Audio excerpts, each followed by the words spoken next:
सो praise Lord जय मसीह की सबको। सो परमेश्वर का धन्यवाद हो आज के सुंदर समय के लिए। परमेश्वर ने एक बार फिर से आपके बीच में, आपके मध्य में आने के लिए समय दिया, सौभाग्य दिया। सो परमेश्वर के नाम की महिमा हो, बड़ाई हो। सो मेरे प्यारो, आज जिस विषय पे हम बात करने के लिए जा रहे हैं वो विषय बड़ा ही विवादित विषय है। बहुत सारी कलीसियों में इस पर विवाद है। कई जगह कहा जाता है कर सकते हैं, कई जगह पर कहा जाता है नहीं कर सकते।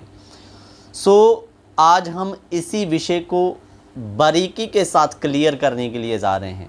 सो वीडियो को कृपया स्किप ना करें, सारा वीडियो देखें ताकि आपकी सारी कन्फ्यूज़न दूर हो सके।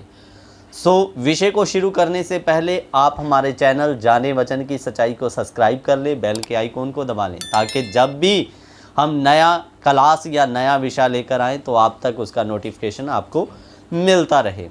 सो मेरे प्यारो, इस पाठ को हम एक ही बार नहीं, लंबा विषय होगा, सीखने के लिए समय चाहिए। थोड़ा थोड़ा करके हम 2 पाठ में इसको सीखेंगे। आज आधा सीखेंगे, आधा परसों हम इस पाठ के दूसरे पाठ को भी डाल देंगे। सो हो सके तो कल ही डाल देंगे इसका आने वाला दूसरा पाठ। सो मेरे प्यारो, आपने इस विषय का जो थंबनेल है वो देखा होगा। सबसे पहले हमने देखा कि सेवकों के इस विषय पर अलग अलग विचार हैं। तो क्या मसीह औरतें श्रृंगार कर सकती है? सो बहुत सारी बातों को आज यहाँ पर क्लियर करेंगे। सो बड़े ध्यान से आप लोग इस विषय में बने रहें मेरे प्यारो। आइए एक हम लोग आयत देखेंगे। आयत को पढ़ने से पहले आज हम पुराने नियम की कुछ घटनाओं को देखेंगे, क्योंकि पुराने नियम की कुछ आयतों को लेकर कुछ सेवक लोग जो अपनी इच्छाओं और अभिलाषाओं से बाहर नहीं निकलना चाहते, सो वो इन आयतों को कोड करके आपको कहते हैं परमेश्वर का वचन आपको मना नहीं करता, आप कर सकते हैं करके। लेकिन आज हम पुराने नियम से ही क्लियर करेंगे कि कैसे परमेश्वर ने इस्राएलियों को साफ रीति से मना किया मत करना करके। सबसे पहली बात लोग लेते हैं अब्राहम की उदाहरण। जब अब्राहम ने अपनी बहू को ढूंढने एलियाजर को भेजा तो वहाँ पर उसने कुछ गहने देकर भेजा उसे और कहा कि जब तुम्हें मिल जाए तो ये मेरी होने वाली बहू को तुम गहने दे देना करके। एक तो अब्राहम की वो बहू वाला घटना, और दूसरा सबसे बड़ा आयत ये लेते हैं जो मैं पढ़ने के लिए आपके लिए जा रहा हूँ। निर्गमन की किताब उसका 3 अध्याय उसका 21 और 22 वचन हम पढ़ेंगे। निर्गमन 3 का 21 और 22। तब मैं मिस्रियों से अपनी इस प्रजा पर अनुग्रह करवाऊंगा, और जब तुम निकलोगे तब छूछे हाथ ना निकलोगे। ध्यान देकर सुनना, इधर परमेश्वर जब मूसा को बता रहा है कि कैसे इस्राएलियों को तुम्हें मिस्र में से निकलवाना है, तो मेरे प्यारो वो कहता है तब मैं मिस्रियों से अपनी इस प्रजा पर अनुग्रह करवाऊंगा, दया करवाऊंगा, और जब तुम निकलोगे तब तुम छूछे हाथ ना निकलोगे। छूछे हाथ का मतलब है खाली हाथ ना निकलोगे। ध्यान देकर सुनना, 40 साल इस्राएलियों ने मिस्र में गुलामी किया, मार खाई, कोड़े खाए, हंटर खाए, और इतना इन्हें दुख दिया गया, पूरा 40 साल का जीवन गरीबी में बिता दिया। अब परमेश्वर कह रहा है मैं उनसे अनुग्रह करवाऊंगा, और जब तुम निकलोगे तो वहाँ से छूछे हाथ, खाली हाथ नहीं निकलोगे।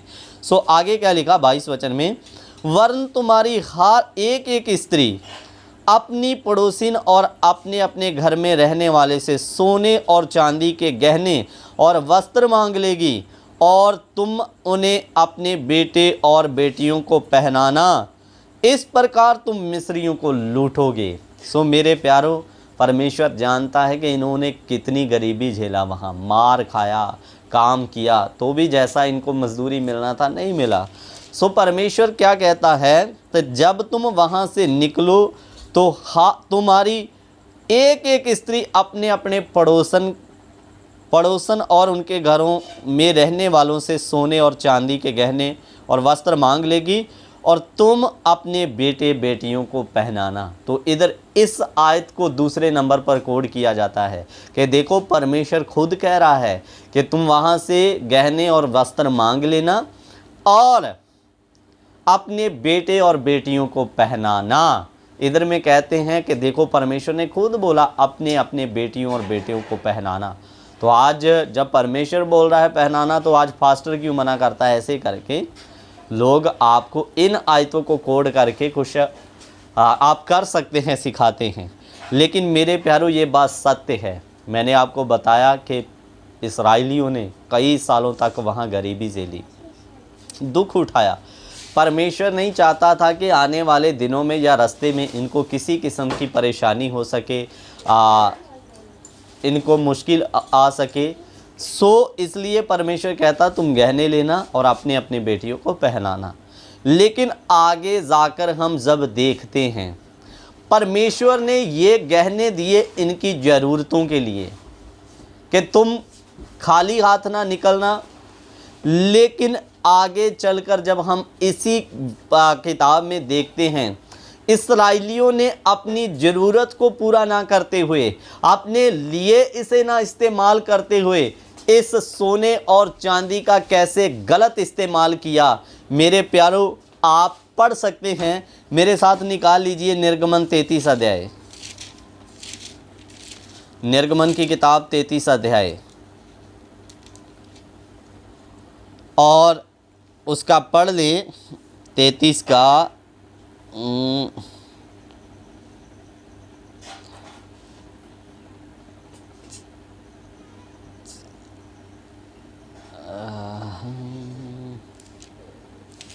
निर्गमन की किताब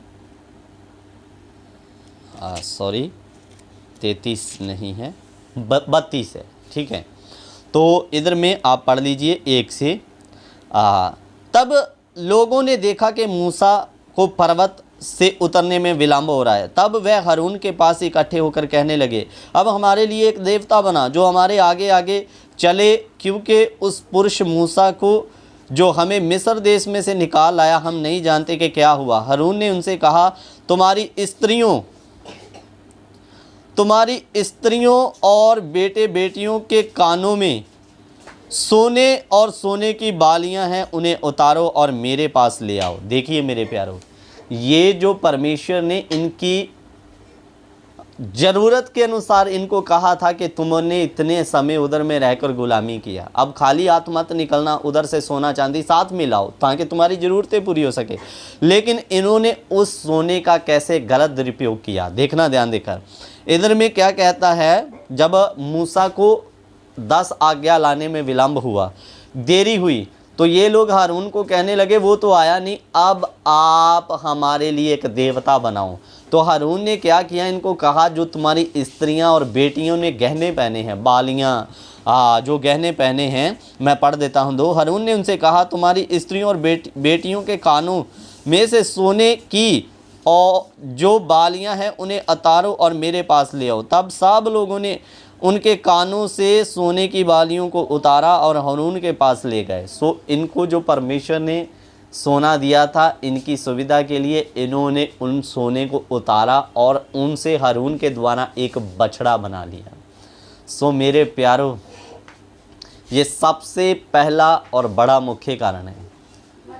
परमेश्वर ने दिया, लेकिन इन्होंने दिया और उस सोने का, जैसे आज परमेश्वर ने पेड़ पौधे दिए, सब कुछ दिया, पृथ्वी दी, लेकिन आज मनुष्य उस पेड़ पौधों का और सृष्टि का दुरुपयोग कर रहा है। मेरे प्यारों, परमेश्वर ने दिया लेकिन उनकी पूजा करने के लिए नहीं दिया। परमेश्वर ने पृथ्वी हमें रहने के लिए दिया, ना कि पूजने के लिए। परमेश्वर ने पेड़ हमें खाने और छाया और लकड़ी के लिए दिया, ना कि उनकी पूजा करने के लिए। इसका मतलब ये नहीं कि परमेश्वर ने यो हमें दे दिया, हम उसको अपने ऊपर हावी होने देकर उसकी ही पूजा करनी शुरू कर दें। मेरे प्यारों, सोना चांदी भी दिया, लेकिन सोने और चांदी का लोगों ने गलत दुरुपयोग किया अपने लिए। उसके द्वारा परमेश्वर से हटकर एक हारून से बछड़ा बनवा लिया तो परमेश्वर क्रोधित हुआ। और आगे हम पढ़ेंगे 33 वचन, ठीक है।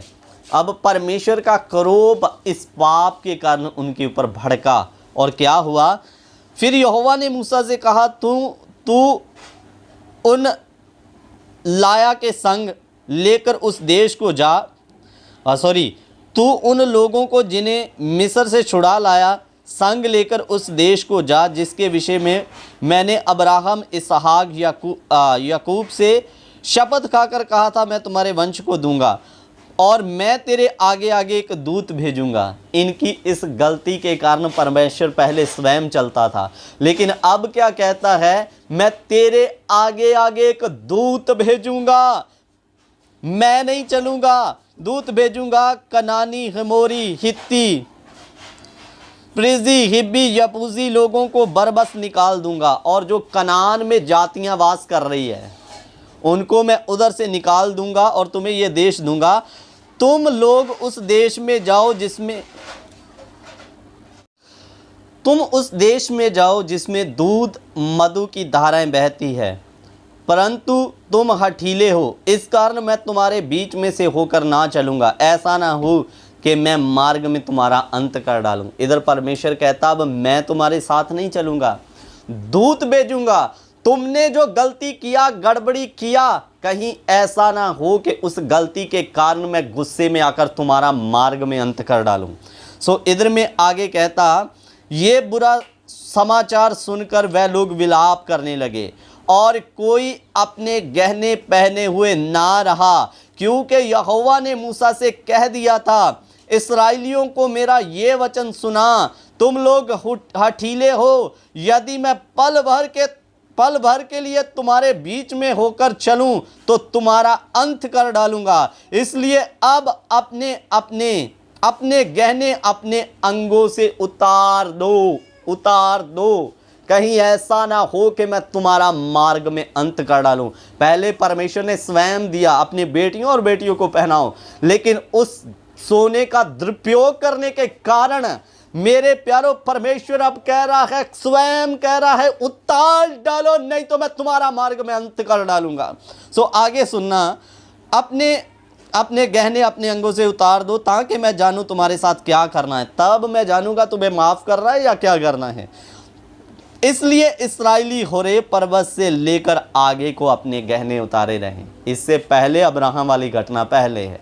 मूसा के समय में जब छुड़ाना था, परमेश्वर ने स्वयं बोला पहले की घटना, लेकिन इधर में लिखा होरेब पर्वत से लेकर आगे को कोई अपने गहने हुए पहने ना रहा। क्यों? इसका कारण है, परमेश्वर ने दिया था जरूरतों के लिए, इन्होंने उसको बछड़ा बनाकर उसका दुरुपयोग किया। एक वचन मैं और देखना चाहता हूं ताकि आपकी कन्फ्यूजन दूर हो जाए। यहेजकीएल 16 अध्याय उसका 16 और 17 वचन हम पढ़ेंगे। यहेजकीएल 16 का 16 और 17। तूने अपने वस्त्र लेकर रंग बिरंगे ऊंचे स्थान बना लिए और उन पर व्यभिचार किया, ऐसे कुकर्म किए जो कभी हुए और ना होंगे। तूने अपने सुशोभित गहने लेकर जो मेरे दिए हुए सोने चांदी के थे, इधर ध्यान देकर सुनिए क्या कहता, तूने अपने सुशोभित गहने लेकर जो मेरे दिए हुए सोने चांदी के थे, उनसे पुरुषों की मूर्तें बना ली और उनसे व्यभिचार करने लगी। इधर में लिखा जो सोना चांदी मेरा दिया हुआ था, तूने उनका क्या किया? पुरुषों की मूर्तें बनाई और उनसे व्यभिचार किया। इस्राएल को ये चेतावनी दे रहा है परमेश्वर कि तूने मेरे दिए हुए सोने चांदी को क्या किया? पुरुषों की मूर्तें बनाई और उनसे व्यभिचार किया। यहाँ पर ये आत्मिक व्यभिचार की बात हो रही है मेरे प्यारों। आत्मिक व्यभिचार कहे जाने का मतलब इन्होंने मूर्तियां बनाकर उनकी पूजा की, उसे आत्मिक व्यभिचार कहा जाता। जब आप एक औरत अपने पति को छोड़कर दूसरे मर्द से संभोग करती, वो शारीरिक व्यभिचार। और आत्मिक व्यभिचार क्या? जब आप सर्वशक्तिमान परमेश्वर को छोड़कर अन्य देवी देवताओं के आगे झुकते हैं, उनकी परंपराओं में शामिल होते हैं, वो आत्मिक व्यभिचार है। तो इन्होंने उस सोने चांदी को जो परमेश्वर ने दिया था, मूर्तें बनाई और परमेश्वर को छोड़ उनको पूजा, आत्मिक व्यभिचार किया। सो मेरे प्यारों, उधर में साफ 33 में हमने पढ़ा क्यों परमेश्वर ने उतरवाए। मेरे प्यारों, आज मुझे एक बात का दुख लगा सुन के कि बड़े बड़े परमेश्वर के सेवक, बड़े कहने का मतलब उनको हज़ारों ऑडियंस देखती है। ब्रदर सूरज परमानी, योसेफ पॉल करके एक सेवक है, मैंने जब उन्होंने ऐसे विषय डाले तो मैंने उनके विषय को सुना मेरे प्यारों, तो उन्होंने बहुत अच्छी बातें बताई, लेकिन एक बात मुझे समझ में नहीं आई।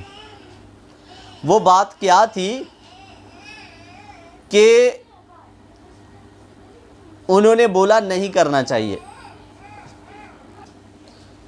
सो परमेश्वर के सेवक सूरज परवानी, योसेफ पॉल की जब मैंने वीडियो को देखा मेरे प्यारों, तो मैंने देखा कि उन्होंने इस विषय को बताया काफ़ी हद तक बढ़िया, लेकिन बीच में एक जो शब्द बोला मेरे दिल को बड़ी ठेस लगी। ठेस लगी मतलब कहने का मतलब, उन्होंने ये कहकर इस पूरे विषय को मतलब एकदम से नकार दिया कि ज़्यादा नहीं कर सकते, थोड़ा कर सकते हैं करके। ज़्यादा मत पहनो लेकिन थोड़ा कर लो करके वाला। सो मेरे प्यारों, आप ध्यान देकर सुनना, परमेश्वर जो आज्ञा देता है, परमेश्वर जो आज्ञा देता है वो अपनी आज्ञा से कभी बाहर नहीं होता। कान खोलकर सुन लो। फिर उसमें थोड़ा या ज़्यादा करने का सवाल ही पैदा नहीं होता मेरे प्यारों, कि आप ज़्यादा नहीं कर सकते, थोड़ा कर सकते हो, उसमें कोई सवाल ही पैदा नहीं होता। अगर थोड़ा ही करना है तो फिर ज़्यादा करने में दिक्कत ही क्या, क्योंकि वो वचन का पक्का परमेश्वर है, कभी वचन से बाहर नहीं होता। सो मेरा मकसद उनकी बुराई करना नहीं, लेकिन सत्य आप तक लाना मेरे प्यारों। जैसे कि लिखा, व्यभिचार नहीं करना तो नहीं करना। अब इसका मतलब ये नहीं कि ज़्यादा नहीं करना, थोड़ा कर सकते हैं, ऐसा नहीं मेरे प्यारों। ये थोड़ा और ज़्यादा को तो कोई सवाल ही नहीं। अगर थोड़ा कर सकते हो तो फिर ज़्यादा करने में क्या दिक्कत है मेरे प्यारों। इसलिए वचन की गंभीरता को समझे। ज़्यादा करना, थोड़ा करना, पाप तो पाप ही है मेरे प्यारों। कोई आपको कल को कहे 1 लाख का चोरी चोरी है, 10 रुपए का चोरी चोरी नहीं, ऐसा हो सकता है? 10 रुपए का भी चोरी चोरी गिना जाएगा और 10 लाख का भी चोरी चोरी गिना जाएगा मेरे प्यारों। एक पंजाबी में कहावत बोलते हैं, चोरी लाख का हो चाहे एक तिनके का हो, चोरी तो चोरी है। सो इसलिए मेरे प्यारों, परमेश्वर अपने वचन से कभी समझौता नहीं करता। अगर ना है तो फिर कंप्लीटली ना है। ऐसा नहीं कि थोड़ा कर लो ज़्यादा नहीं करना, या ज़्यादा कर लो थोड़ा नहीं करना, ऐसा नहीं। परमेश्वर अपने वचन से समझौता करता ही नहीं है। उत्पत्ति से लेकर प्रकाशित वाक्य तक पढ़ के देख लो। अगर वचन से परमेश्वर समझौता करता तो हमें कई चीज़ों की छूट मिल जाती, लेकिन प्रभु अपने वचन से समझौता नहीं करता। ना, नो मीन्स नो, हाँ मीन्स हाँ। सो मेरे प्यारों, वो हाँ करेगा तो कंप्लीटली हाँ, ना करेगा तो कंप्लीटली ना। सो इसलिए अगर करना ही नहीं है तो फिर बिल्कुल थोड़ा और ज़्यादा का सवाल ही प्राप्त नहीं होता। सो मेरे अजीज़ों, कहने का तात्पर्य क्या, जो लोग पुराने नियम की कुछ आयतों को लेकर बोलते हैं कर सकते हो, लेकिन वहीं पर पुराने नियम से हमने क्लियर किया कैसे उन्होंने गलती किया, कैसे परमेश्वर ने उनके ऊपर गुस्सा करके बोला मैं मार्ग में तुम्हारा अंत कर डालूंगा। इसलिए अब तुम क्या करो, अपने अपने अंगों में से ये चीज़ें उतारो। और हिजकिय्याल में भी हमने पढ़ा कैसे उन्होंने परमेश्वर के दिए गई चीज़ों का दुरुपयोग किया। सो मेरे प्यारों, कहने का मतलब, परमेश्वर ने हमें पेड़ दिए तो उसे पूजना नहीं है, हमें सृष्टि दिया तो उसे पूजना नहीं, वो हमारी ज़रूरतों के लिए हैं। सो इसलिए मेरे अजीज़ों, पुराने नियम से आज हमने क्लियर किया कि परमेश्वर कैसे दिया लेकिन दुरुपयोग किया, परमेश्वर ने कैसे मना किया। सो परमेश्वर आपको इन वचनों के द्वारा आशीष और बरकत दे। आने वाले हमारा हो सके तो कल ही हम इसका दूसरा पार्ट भी आप तक लेके आएंगे। अब नए नियम की शिक्षा क्या है करके उससे भी हम क्लियर करेंगे। विषय भी क्लियर नहीं हुआ, ख़त्म नहीं हुआ। हम बड़ा विषय नहीं बनाना चाहते, लेकिन थोड़ा थोड़ा करके आज दिया, थोड़ा कल आपको दूसरे पार्ट में अब नए नियम का सिस्टम के अनुसार क्या है उसके बारे में बताएंगे। सो परमेश्वर आप सबों को आशीष और बरकत दे। जय मसीह की। God bless you. प्रभु बरकत।